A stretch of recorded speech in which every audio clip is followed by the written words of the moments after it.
Pie in the Sky Media. This series contains adult language and descriptions of graphic violence throughout. Listener discretion is advised.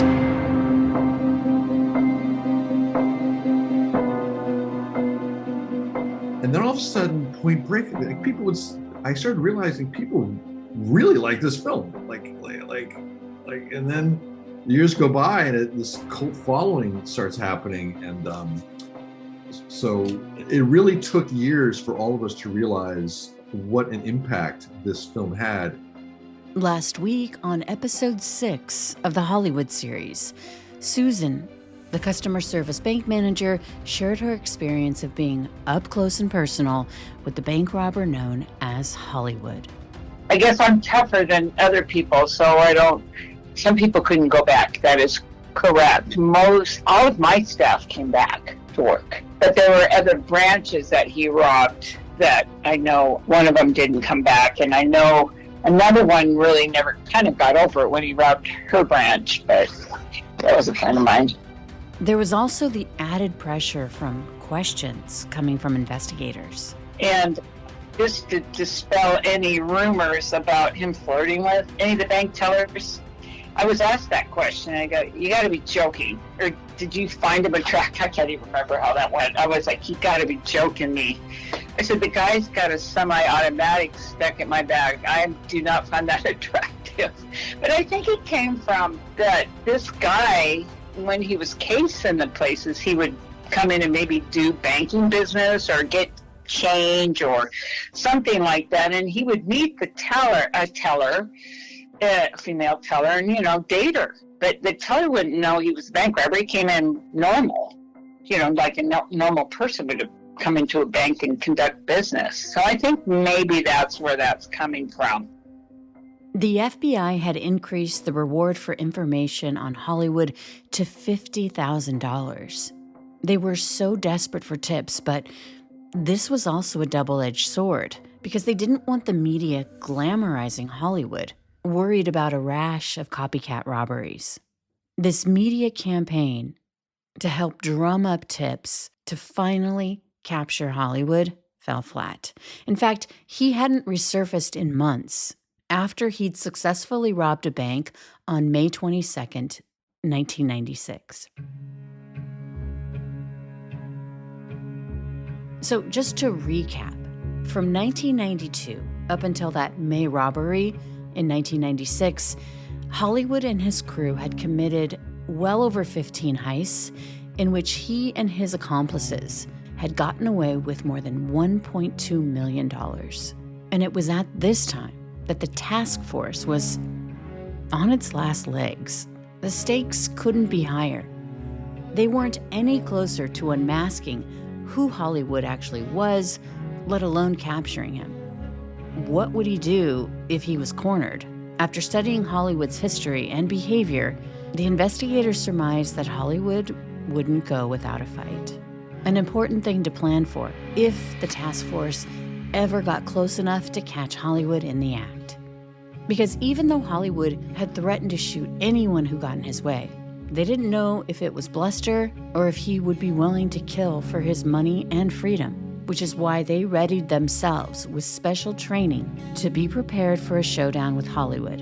What we had done is we had took tracking devices, and the plan called for putting 4 tracking devices in the vaults of various financial institutions, specifically in Northeast Seattle, because following his last robbery in Madison Park, I kind of laid a foundation that through the media, that, hey, we will be here waiting for him because we believe he's going to return to Madison Park type of outlook. And we all know suspects who commit robberies like to watch their own media. Back then, we didn't have social media. We had, 4 different TV stations, 2 newspapers, and various news radio stations throughout the city. So we knew he'd have to be watching one, or if not all.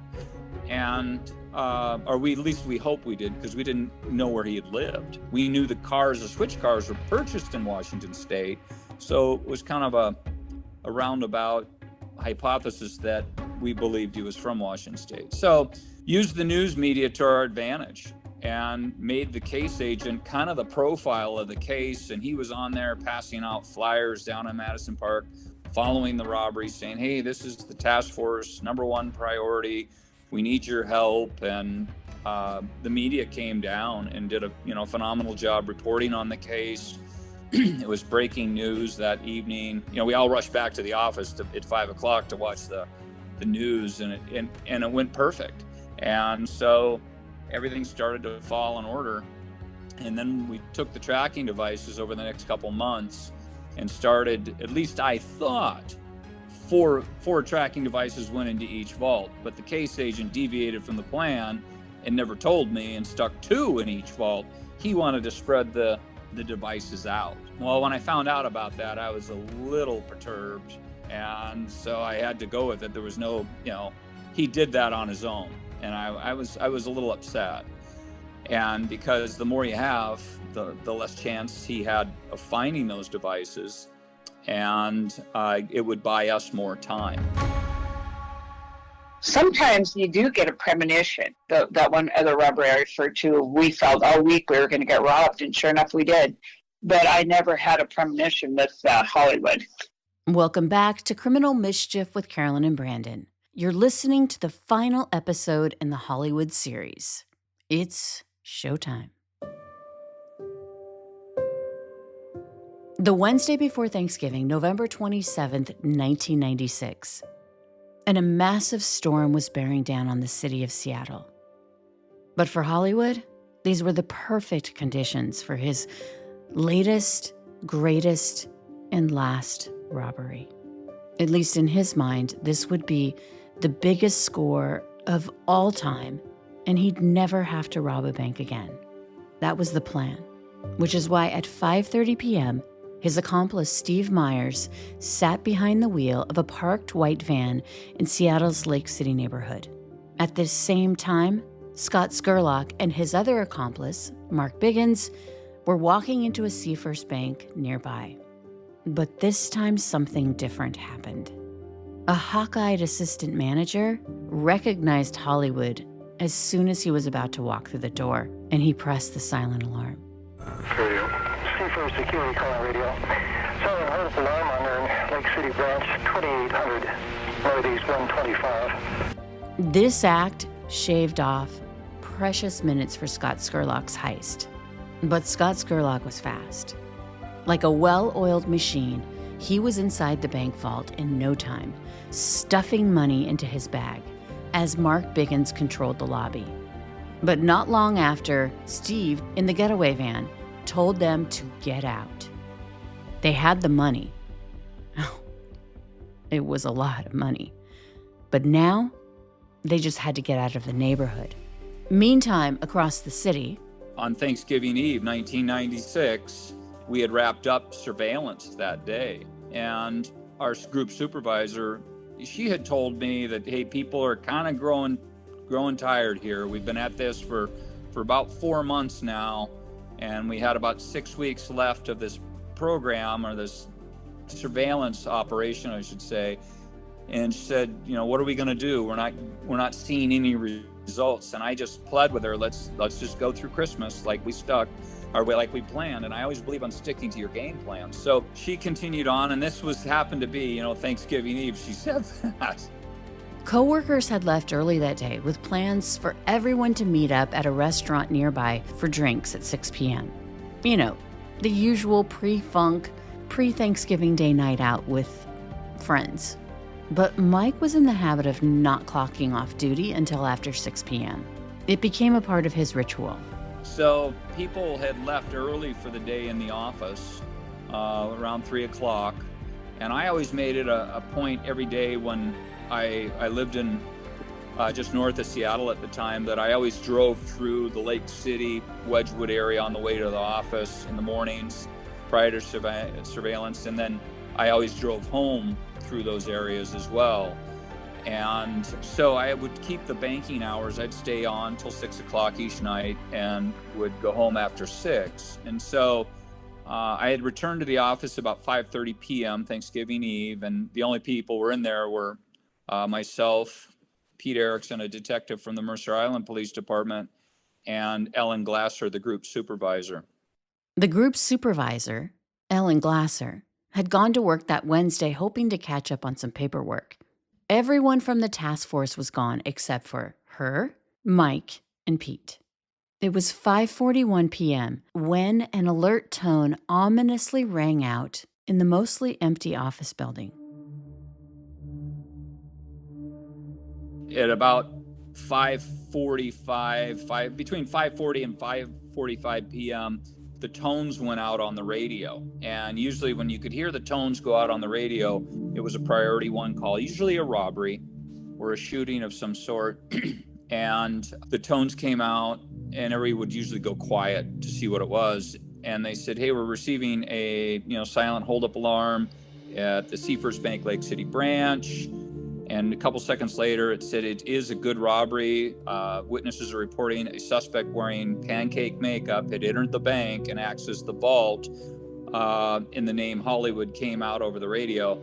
Well, I looked at Pete, and we grabbed our coats and ran down the hallway. And as we were running out the door, we ran by Ellen's office, and she says, hey, where are you guys going? I said, Hollywood just robbed. And she had that, oh shit, look on her face. And she grabbed her overcoat, and away we went. And we were on the 27th floor of a building, and it was the longest ride in the elevator I ever took. Because I wound up looking at those two and realized, it's game time. So now this was a few years ago, but on another rainy, windy Seattle afternoon, Mike took me out on a ride-along of what happened that day, step by step. We started outside in his car, looking up at that skyscraper that once housed the task force on that fateful day, nearly 30 years ago. And I remember the elevator ride down. Here we're on the 27th floor, and we're pushing the button, the lobby 100 times, and it doesn't make it go any faster, and you're listening to the radio, and you could tell your adrenaline was pumping. You're looking at each other, and as soon as the door opened, we all three sprinted. Mike's unmarked car just so happened to be parked right outside the front door. I was the first out of the elevator and out through the door, and I ran to the trunk of my car, and I opened the trunk, and I put the tracking antennas up on the roof of the car. And I unlocked my car. I got in the driver's seat, Pete got in the right front passenger seat, and Ellen got in the back. And we have a special frequency we switch over to during a track situation. And so I had the SPD police radio down below, and then I had 2 portable radios here. One was an FBI and one was my Seattle police radio. And so I turned on the Seattle police radio just to the frequency of the North Precinct, put that between my legs, and we had the FBI radio on here, and we're monitoring the tracking frequency. So we got in the car, and I turned on the lights and the siren, and we took off southbound here on 2nd Avenue.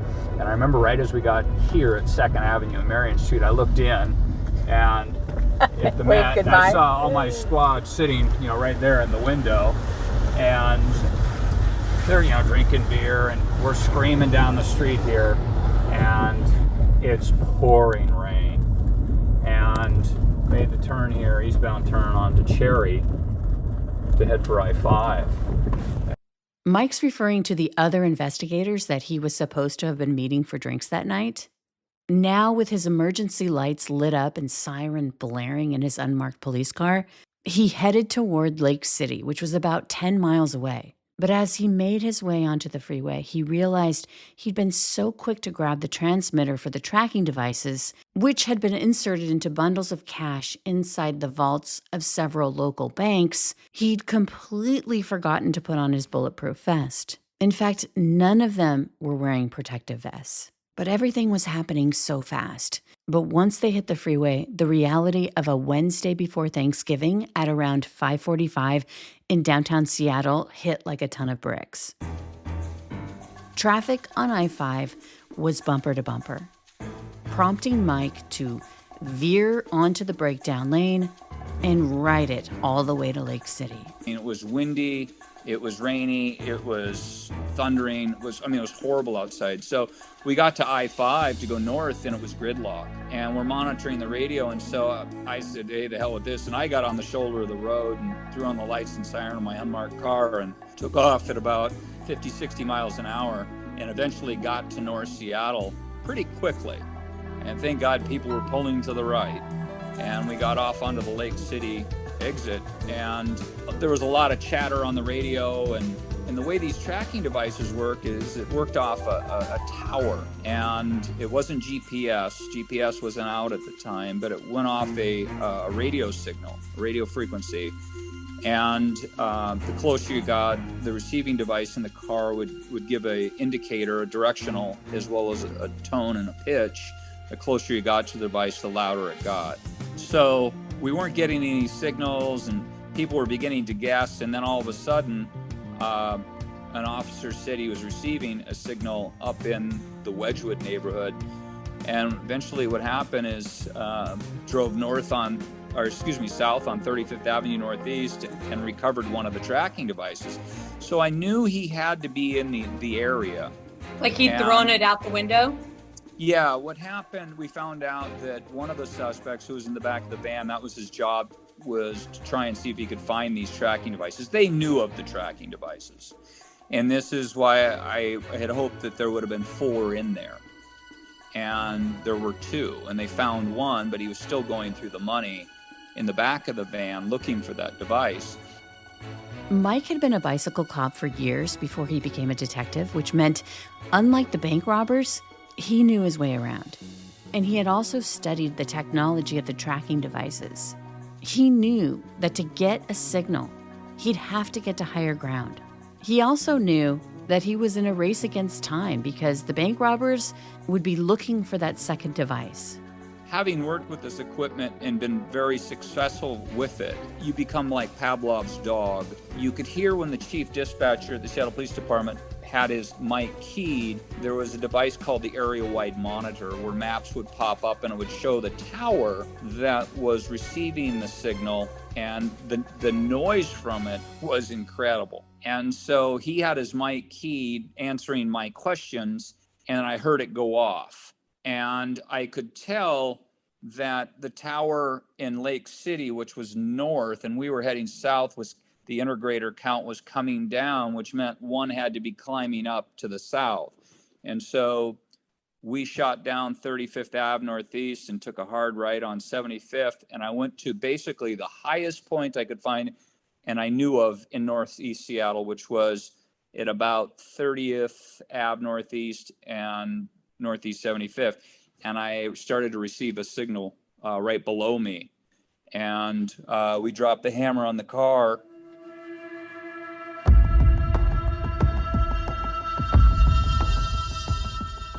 Now, I want you to imagine a dark November stormy night in Seattle, and they're following behind this white van, seeing beams of light shifting back and forth in the cargo area of the van. They also see the silhouettes of 2 people who are clearly looking for that other tracker. Mike called for backup. We were on the radio calling for assistance, gave location, license plate number, description of the vehicle. And again, it's very stormy out. I remember watching the traffic lights on the intersection swing back and forth because there were wind gusts of between 40 and 50 miles an hour. And it was so gusty, King County would usually launch their helicopter. They couldn't launch the helicopter because it was so bad and so windy.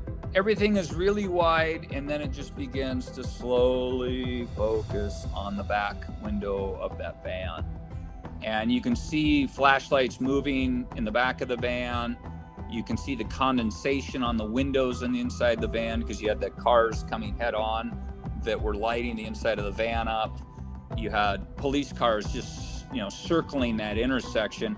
And, it kind of looked like a bunch of sharks, looking for something to eat. It was feeding time. And here was this white Chevy Astro van right there with me behind it. The task force had been training for this moment. It was time to make a felony stop and pull the van over. Only worked a patrol car for about 2 years, but the district I worked was right there. And so I knew everything in that area. It was called Union 2, and I knew that area like the back of my hand. I knew all the alleys, I knew all the side streets, I knew residents there, I knew what his access points to I-5 would be, Lake City Way, anything along those lines. So I knew that if he was going to try something, I'd have the better of him.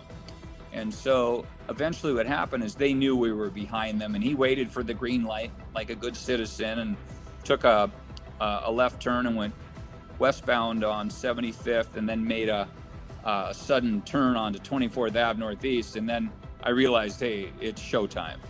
This was the closest they'd ever been to Hollywood in 4 years. We're going to have to do a felony stop here. I'd like to add some more units. Quid pro quo. What do you do when you've just robbed a bank and you're being pulled over? Mike had no idea what Hollywood and his accomplices would do. Didn't know what kind of firepower they were packing with them in the van. But he did get a hint of their intention when he noticed the way the van slowly pulled around the corner and came to a stop on a curb. And we were probably at 15, 18 miles an hour and slowing down. And so I started to drop back a little bit, and they coasted the van into the curb. And what they didn't do is usually in cars of that make and model, you could see when someone would put the car from drive to park, it would usually activate the backup lights, and that didn't happen. They coasted the car into the curb, meaning, they were going to exit the car while the car was moving. When Mike had informed dispatch of his plan to stop the van, Steve Myers had picked it up on his police scanner. Even so, Mike stepped out from behind the driver's wheel. I believed at that time when it was Steve Myers that got out with the rifle. And I didn't see him exit the vehicle, but what happened, the van was in an angle, and probably about a 30 or 40 degree angle, so you couldn't see the passenger door or the slider on the side of the van open up. But when I exited my driver's side door, I saw a figure at the front of the van pop out as I was drawing my weapon to crouch down in between the door and do this felony car stop with 30 officers behind me. And what I saw was an individual holding an assault rifle. And so as I was looking at it, he stepped out to fire the rifle. And why I say he stepped out to fire the rifle, you could see that the hesitation, that when he pointed it at me, he anticipated it going off twice and it didn't. And it was kind of like he was lurching, and I was like, oh shit, he's got a rifle. And so I was trying to get. Does that kind of rifle penetrate police doors? Like, did you have any cover? Or? Oh, I drove a Buick. I drove a Buick LeSabre that just was an everyday car that was equipped with police equipment that was to look, unmarked. Back then, we didn't have Kevlar on the doors like they do today in these police utility vehicles. Had that rifle got going, when I say got going, if he got it functioning, it would have been a murder in the making. I would have been dead. I don't know how many numbers of people would have been dead. He was shooting a .308 assault rifle. And that'll rip car doors apart. It'll rip humans apart. And that's what he brought to this thing. And again, this is someone that I said earlier that is a true professional that invested in himself, that he went and bought these weapons. And the only problem where he really screwed up and where we benefited from is he didn't know how to operate or function, or he didn't know how to operate that weapon or make a malfunction of the weapon. Where to us, I'll always remember as long as I live, tap, rack, bang, meaning how we clear our weapons. But he didn't know how to clear that weapon. This was the accomplice. Yes, yeah. The getaway driver and radio guy, Steve Myers. After his rifle jammed, he got back behind the wheel, but Mike's weapon had been fully operational, and he knew how to use it. And at that time, I was trying to get behind the engine block of the car, which was to the back of the car. But I had Ellen getting out of the rear of the car and running into me, where I had to grab her and literally push and carry her and bent her over the rear trunk of the car to keep her down, because I was yelling, "Hey, he's got a rifle, stay down, stay down, stay down." And poor Pete was on the passenger side of the car covering his area of responsibility. And I was yelling to Pete, he's going to do the bear trick, meaning he was coming back around the other side to get us. And what happened is he did go back around the other side and realized, hey, the rifle had jammed. And what he did is he jumped into the van. And at that point, I began to fire my pistol over the top of my car into the left rear back door of that vehicle. I began to fire over the top of my car through the left rear door of the van to try and take out the driver. Mm-hmm. But what I didn't know was the configuration of who was who inside the van. And what I found out was that one of the suspects, Mark Biggins, was at the left door of the van going through the money. Still going through the money? Yes. Well, he was also arming himself too at this point. Well, I hit him 3 times. I hit him in the thigh, arm, and in the torso, one of which was a fatal hit. And so what happened was Myers got into the driver's seat to take off in the van, and my rounds, I hit Biggins 3 times, and my rounds began to rise up as the van was pulling away. And I wound up hitting Steve Myers through the back of the right clavicle, out the front of it came out the front of his arm or shoulder area, and then hit his right forearm, collapsing the ulnar and the radius bones. And he fell out of the driver's seat, and then Scott Skurlock jumped into the driver's seat as the van was moving and drove off. With Skurlock now behind the wheel, he took off through the residential neighborhood. We stayed behind this car the entire time, and fortunately another patrol car behind me got in behind us, and they threw a canine dog in that car, and they stayed behind us, and eventually we made a westbound turn on Northeast 77th and came to Ravenna Avenue Northeast in Northeast 77th, and Skurlock stopped the van. And as the van came to a stop, I got out because I realized we were going to engage in another volley of fire. And you could hear the bullets flying out of the back of that van. It was handguns that were being fired, just a volley of fire. And you could hear them buzzing by. I mean, you hear the buzz, buzz, buzz, and you'd hear it hitting things behind you. And eventually Skurlock made his way out of the driver's seat, out the slider, and got behind the van. And he and I engaged in a volley of fire again. This time, he started shooting at me with a shotgun, and he was firing. It was a semi-automatic shotgun, meaning you didn't have to rack the slide on it. That he was firing that thing so fast that jammed, and he got back in the van, and you could still hear the crackling sound of the pistol fire coming from inside the van, and the lighting, the flash from the pistols going off inside the van. Well, at that time, 2 other officers joined me. One was the canine officer and one was a patrol officer, and they started to fire back at the van. And the van took off up the hill as I ran back to this car, because when they exited the car, they left all their lights on in the car, and I was between the 2 cars, and I was just lit up like a Christmas tree. So I was trying to shut the lights off in there, and I had the canine dog coming up over the top of the cage at me. And eventually I told him, I said, get back in the car. And I knew I could hear the sounds of other police cars approaching from the west. And I could hear on the radio that officers were responding. And then eventually we kind of pinched them in. And I told the 2 other officers that were behind me, I said, we're not going to crest the hill. We're going to stop at the crest of the hill, get out on foot, and go over the top of the hill, because I didn't want to get in we would have been in the crossfire, and it could have been a deadly situation, because you had plainclothes officers and you had patrol officers, and I had an FBI agent with me and a Mercer Island police detective, and we didn't have the police identification codes. Back then it was really You know, it was hit or miss with that stuff. And so we didn't have them on. I didn't even have a ballistic vest on. It's right in the trunk. Oh my gosh.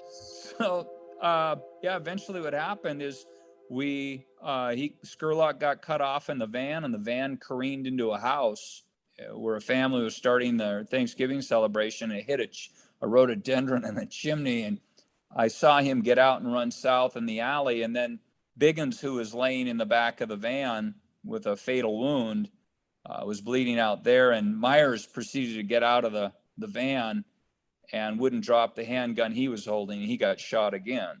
So in the end, that evening, you know, both were taken to Harborview, and we didn't know where Scott Scurlock was. He was identified by Steve Myers, and, you know, this hunt subsequently began. But at that point, too, we were also told that their take in the robbery was nearly $1.1 million.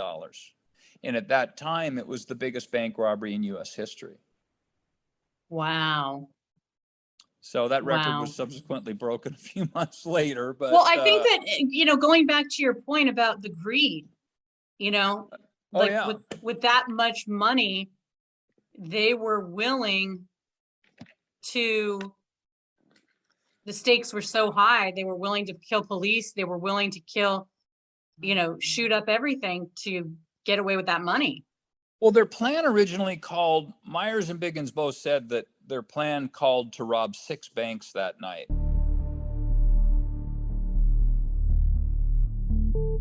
Inside the blood-soaked van, they found an assault rifle, a semi-automatic shotgun, 2 pistols, and several boxes of ammo. But Hollywood's infamous Glock was gone. They went house to house and searched everything for hours following that. And our belief was that he hid in a tree. And he was this survivalist type guy.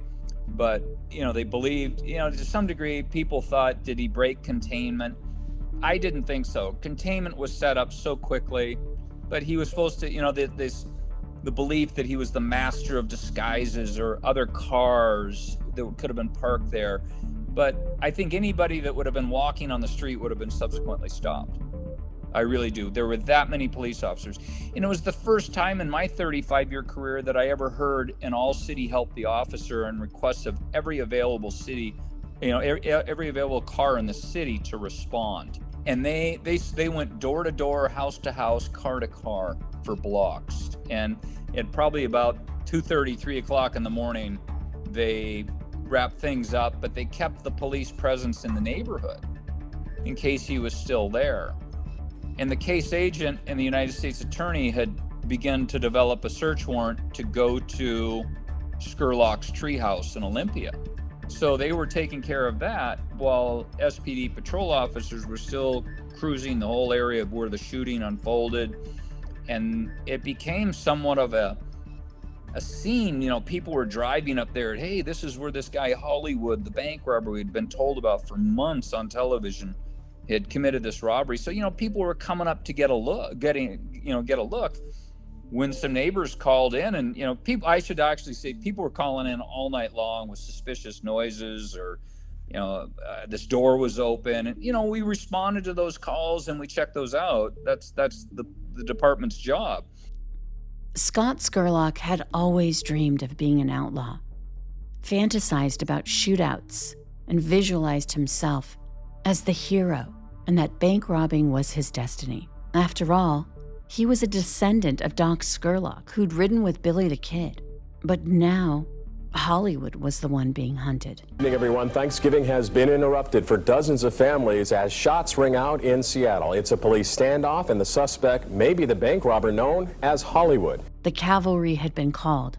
In fact, in a joint effort with state, FBI, and county police, nearly 200 officers had responded to the call as an extensive ground and air search commenced, the most ever in Seattle's history for a single criminal event. Shortly after a bank robbery in North Seattle, police spotted a getaway van and gave chase. When they tried to pull the vehicle over, the people in the van opened fire and police fired back. 2 suspects were hit. The third ran off. An elderly woman named Wilma lived alone in the neighborhood, and she'd been watching the news all night. terrified that the infamous Hollywood would break into her home. The next day was Thanksgiving, and Wilma was so excited and relieved for her 2 adult sons to come home for the holiday. But during the day, she noticed something was off with the camper in her backyard. It was the kind of camper that she had rested on cement blocks, but that could be hoisted onto the back of a truck, so it was really small. Wilma had the feeling that someone was inside the camper, and so she sent her sons out to investigate. And their adrenaline started pumping when one of them went to open the door and found that it was locked, when it shouldn't have been. Her sons peered through a side window, and they could see the back of somebody's head. They immediately went back to the house and called the police. This was breaking news. The hunt for Hollywood was happening in real time for the wider viewing audience who had been following the case.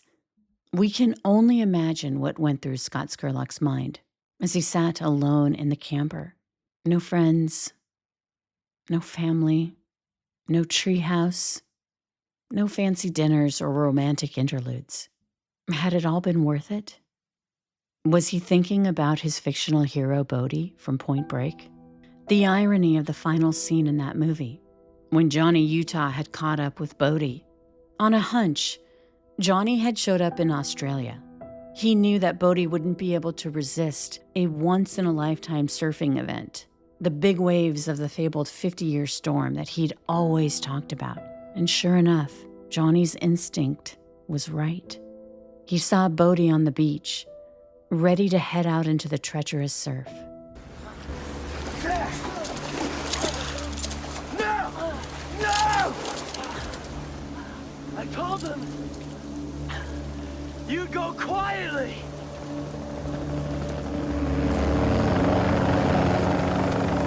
No!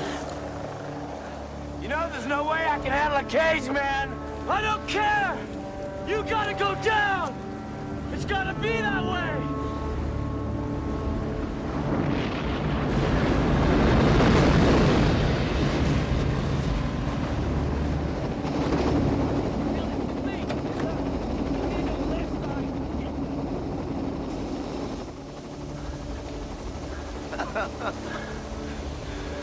Okay, man. Okay. I'm screwed. I'm gonna go to jail, and I'll pay, and Johnny Utah gets this guy. Right? Good for you. That's real good. You're gonna be a big hero now. But look at it, Johnny. Look at it! This is a once-in-a-lifetime opportunity, man. Just let me go out there. Let me get one wave before you take me. One wave. I mean, where am I gonna go, man? Cliffs on both sides. I'm not gonna paddle to New Zealand.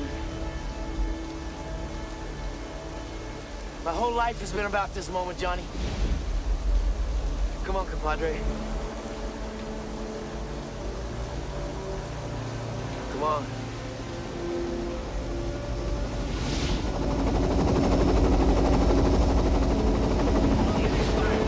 Come on!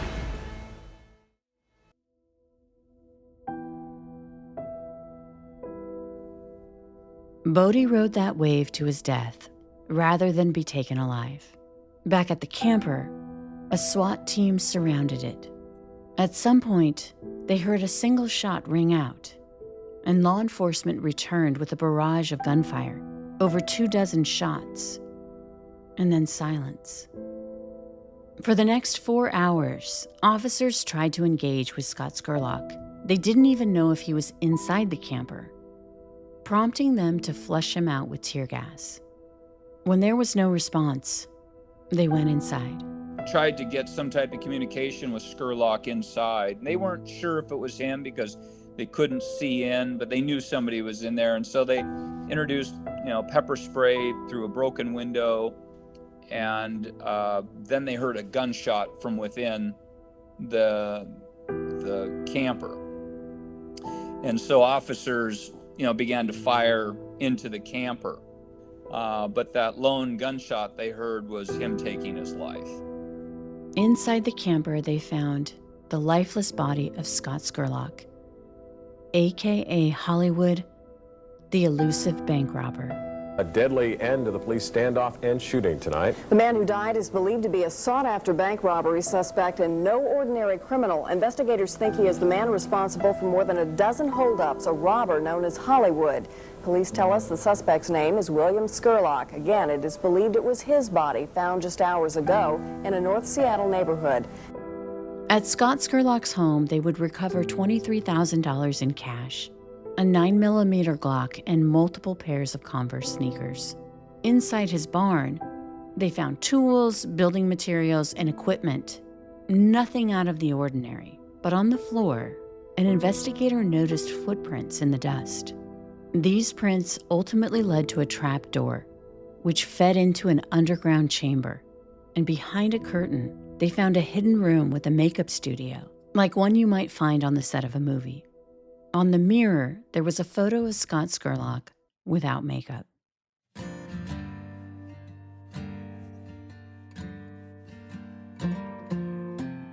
Here's Point Break screenwriter Peter Iliff. I found it so amazing that people were like big and small, like, you know, most of them were like $1,000 or $2,000. They'd get caught. Whereas Hollywood really brought it to the next level, and he would watch and rewatch and watch and rewatch Point Break. And I'm sure it will surprise you to know that when he took his own life, like Bodie. I feel like, and this is just me anecdotally, you know, the final scene where Bodie wants to do that big wave, and it's kind of the same. It mirrors that with Scott, where he was holed up in this camper and he knew it was over, and he took his own life rather than be captured. What do you think of that? Hey man, it's the samurai death, man. Yeah. Exactly, the code that you tapped into. I mean, if Bodie had a son, Utah would have had to raise him. It'd be that kind of thing, you know. That's how the samurais rolled. You know? Yes. Raise your only son, and that's where we got, you know, the ending. It was just basically, and that was one of the first things that are the producers and Rick King, who was the original director, we came up with this idea. And it's very easy when you know where you're going, because then you really do have if it's a bromance, then you've got the most romantic ending. Like, you gotta let me. For example, my draft was there was no fight. There was Utah goes like, I get it, go death by wave, honorable death. And then the funny accident was that Larry Gordon, who ran Largo at 20th Century Fox, saw Catherine's rendering of my scene, said, "What the hell? We need a fight." So they reshot the ending, and that's why their hair's different, because Keanu is going on to do Bill and Ted's Excellent Adventure. He's got to grow his hair long, and Swayze's going up to do City of Joy, a Roland Joffe film where he's got to play a doctor with short hair. So it was a great movie accident because in the story, you know, time had passed and it made sense they had flip-flopped their hairstyles. Both Scott's accomplices, Mark Biggins and Steve Myers, would survive their injuries, and each received 21-year sentences for their part in the bank robberies. Retired Supervisory Special Agent Sean Johnson. I guess he thought he was very confident and, you know, he'd gotten away with it for 4.5 years. You know, I think if he hadn't done that last robbery, he probably would never have been caught. Up next, criminal mischief bonus content. Here, my co-host Brandon Morgan and I discuss the case in more detail. And as always, thanks for listening. From Pie in the Sky Media, Criminal Mischief is an EVO production, recorded live in the beautiful Pacific Northwest. We're produced by Brandon Morgan and myself. Music by Soundstripe. For EVO Creative, I'm Carolyn Osorio, your writer and host.